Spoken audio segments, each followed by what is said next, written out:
Hey guys, what's up?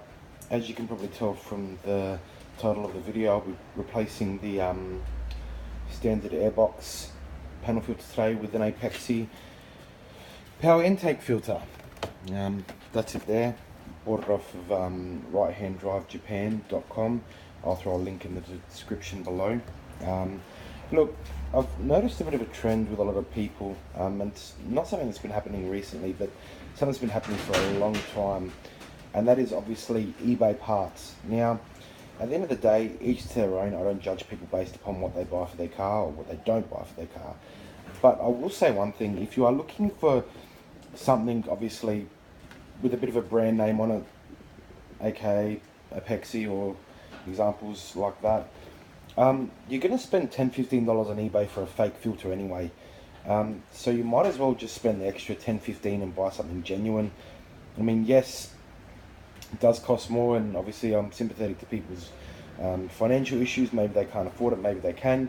But at the end of the day, if you really do care about your car, and you really do want to make it obviously better and last longer, and obviously preventative maintenance, which is one of the key things to make sure obviously you are always looking after your vehicle and making sure it's getting the best care it needs, you're better off to buy the genuine stuff. Millions of dollars have gone into R&D to make sure this filter is right for this engine, and not just this engine but a whole stack of others. It's genuinely a good filter. I'm not going to sit here and say you're going to get hundreds and tens and kilowatts of power out of a filter like this. If anything, you might get 4 kilowatts, if that. Will you feel that? Probably not, but it will improve your throttle response and the way the car breathes. So look, I'm going to show you how to do it. I haven't seen this done on YouTube yet, so which is why I thought I'd do it anyway. I'm going to be putting a pod filter on eventually, but I think that for now I'm just going to stick with this until I get my induction set up the way I want to. Pretty much it's simple.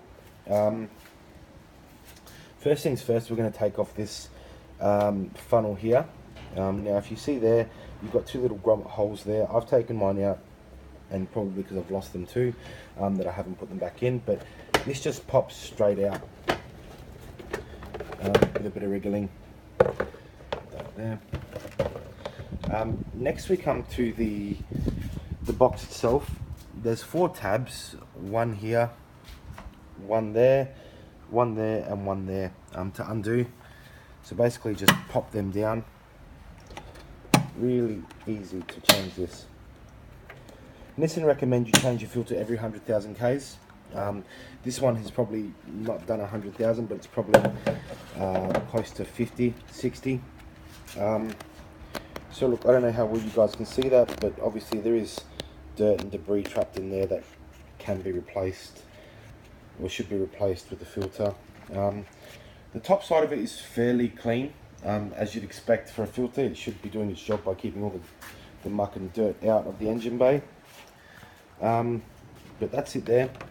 Again, something just really quickly, just a quick little video to show you guys how to do that. Now we've got the lovely pretty one. Obviously everyone loves that logo, and it looks cool too in red. Not that you're going to see it, but at least I know it's there. High side up, so you want the fattest part of the filter facing down on top of there like that. Let's pop that in there. Scrape the top, and we're just going to pop the filters, the plugs back in. Apexi do give you a sticker that comes along with it. You can see it as soon as I find it. And it's just one of those things too. Preventative maintenance is one of the best things you can do for your car. You can see it there, date, kilometers, and you stick that on top of the airbox to obviously make sure that when you get your car serviced, or if you service yourself, you know what's going on with it. Again, reinstallation is just sliding this over the opening there, and you're pretty much done. Again, I said I've lost my plugs that hold the snorkel in, but I will be replacing them soon. Yeah, guys, I hope this was helpful. Again, I haven't seen very many videos, well, I haven't seen any videos of someone replacing the standard airbox filter, which says to me there's a lot of guys out there running pod filters, which is fine. I intend to do that myself eventually, but it's worth mentioning that if you're chasing kilowatts and power out of your car, and not just a turbo sound, Nissan spent millions of dollars in research and development to make sure this engine was the most efficient and powerful it could be straight out of the factory. I mean, obviously things like exhaust and stuff like that, there are emission restrictions and whatnot, so obviously upgrading your exhaust is always going to make a bit more power, hopefully.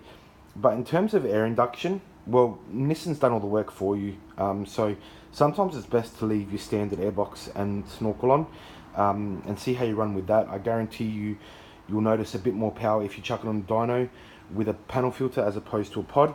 But look, that's just my opinion.